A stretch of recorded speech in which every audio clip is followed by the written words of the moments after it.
I'm coming to you today with a little video just to give you some information on the new 95% government-backed mortgage scheme. You've probably heard of it. It did start in April, as I just mentioned, so I'm a little bit slow in releasing this video, but better late than never, and it's still relatively new and it runs until December 22. So what is it? It's basically designed to give the market a pick-me-up and help support people back to the property market after COVID. Government guarantee to the lender, encourage the 95% products back to the market. It's similar to the Help to Buy scheme that was launched in 2013.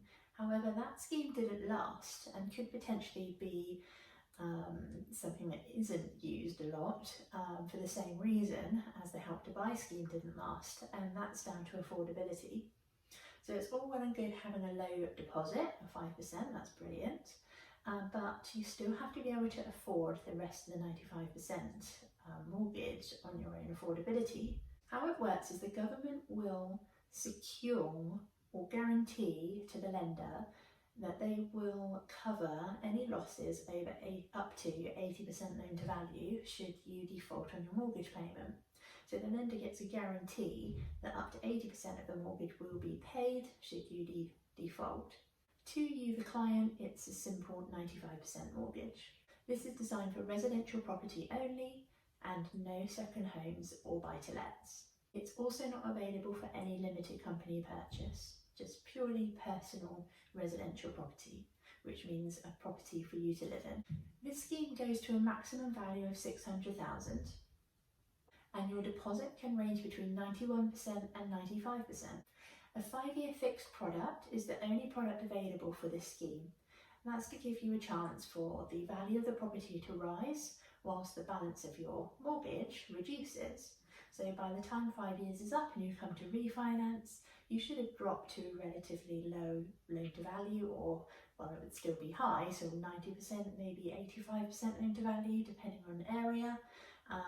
But yeah, that's what it's designed, just to give a bit of a buffer and also to provide some security for the lender that they've lent 5-year money. The rates will be 95% rates, so they will be higher than other things that we've seen in the market so far.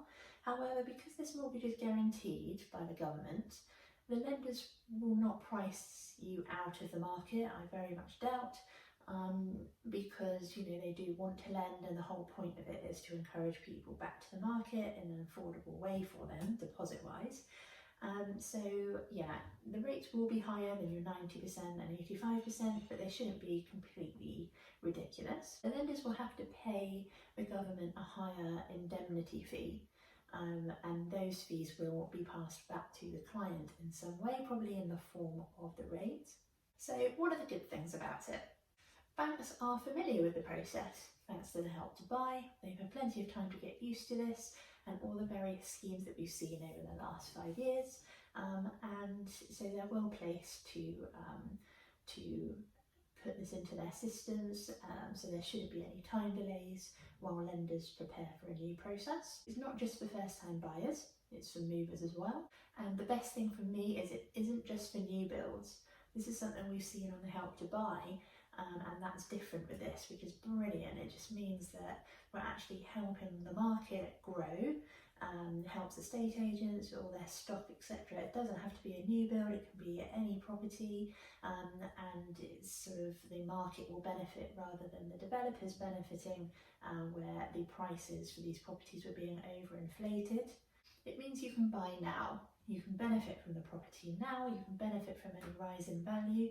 You don't have to wait any longer to save up more deposit, because every year that goes by that you're saving, that's a year that your property could have risen in value. So even though the rate's going to be higher, you really need to weigh that up. Is it better to buy now on a higher rate and then get that equity growth potentially in the market?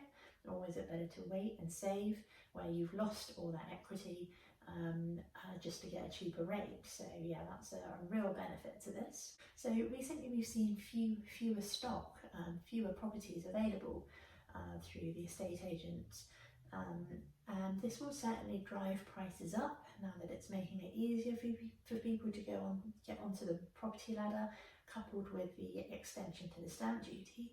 So I think over the next 6 to 18 months we will continue to see prices increase, and that could give some comfort when you're buying with such a small deposit. This is also 100% ownership. That's another bonus over the Help to Buy. The Help to Buy, there was a 20% stake owned by the government that you would then have to pay interest on after a certain amount of time, and you would have to pay them back that percentage of any higher growth in value, whereas this is completely 100% owned. The bad things about it: this scheme isn't going to help you if you don't have a salary that warrants the property that you want to buy. So typically 4.5 times income is what the lenders are going to look for. There are times where it can be a bit higher, but if you work on worst case scenario, you won't go far wrong at 4.5 times. So to get a property value of 600,000, which is the maximum, taking off your 5% deposit, which is 30,000, you're looking at a mortgage of 570,000. Divide that by 4.5, and you're looking at quite a big income that you and your partner need to provide to be able to afford this property. Now, if you're high earners with a small deposit, this is absolutely perfect for you. This is an absolute win. If you've got a small deposit but you're an average earner, then you're going to still be sort of capped on that upper value of property that you can buy. To be honest, even if you looked at 300,000 with a 5% deposit, the mortgage, you're still going to be needing to earn about 60,000 as a joint couple, or 60,000 just yourself. This is not advice, by the way, this is just information. Each lender's different, they each have an affordability calculator, so that is not at all set in stone. It just gives you a little idea of the approximate figure of where you would need to be to get a value of 300,000 based on a 5% deposit. So not ideal in the south or London, but as property values are lower up north, I think that this scheme will be rife up there, and I think they'll do very well from it, more so than maybe down in the south where I am, or in London where the values are higher. Having said that, in London sometimes the salaries are higher, so yeah, it could work in London, but I think the south will find it the most difficult to use this scheme. The other bad thing is there's no lenders that will consider any adverse. So if you've had any blip on your credit score, this isn't going to be for you. So Help to Buy, there were a couple of adverse lenders who would consider lending to you, whereas with this, it's going to be a really tough score to get through. And even the lenders at the moment that offer 95% mortgages that aren't part of the scheme, or even 90% mortgages, their credit scoring system is very, very tight. So you might apply for a 90 or 95% mortgage, but you might find that it quickly filters down to 85%, and that's where the lender's comfortable to lend.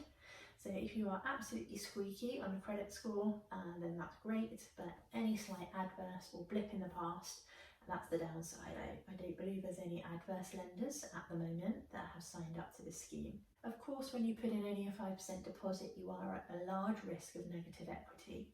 If the market did change, if there was a recession, if the pandemic got worse, if the market went stale, there's quite a few things that can happen, and with just a 5% buffer, you are at higher risk of negative equity. The lender's safe because they have a government guarantee that they won't lose up to 80% of their money, as we've already heard, but you are at risk.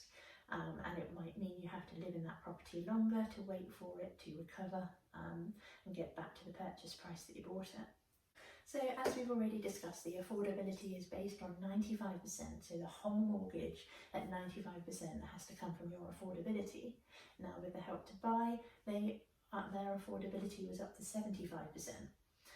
You also got 75% rates, and then the government stepped in, so you still gave a 5% deposit, the government gave 20%, and then you had 75% rate, and your affordability had to go up to 75%, whereas this one, you have to be able to afford the whole 95% mortgage on your own salary. So it really is affordability, and that will be interesting to see whether this is as popular as people think it might be. So that's about it. It's short and sweet. I just wanted to give you a few pros and cons, just explain the differences between Help to Buy and this new scheme.